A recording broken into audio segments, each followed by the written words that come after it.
This is a behind the scenes on how I create my reels. So I film my reel right here on the phone that you are looking through right now.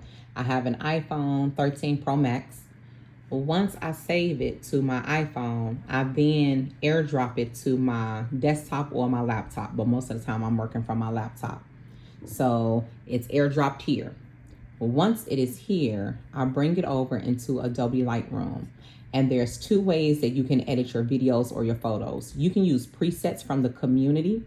And if you go to the main tab, there are thousands of presets that you can download into your account. Or you can come over and you can manually adjust it however you like. So most of the time I'm just using presets. And so see how you can just hover over and it changes? Y'all, it is super easy with these presets. I love them.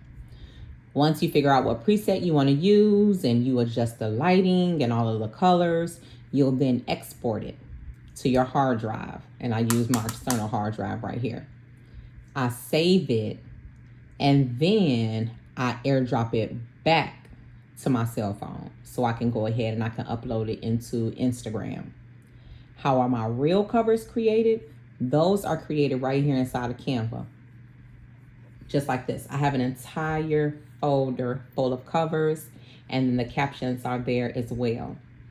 Once all of that is done, it is then uploaded into my Google spreadsheet, like I had showed you all behind the scenes of that all the time. And that is where all of my monthly content is stored.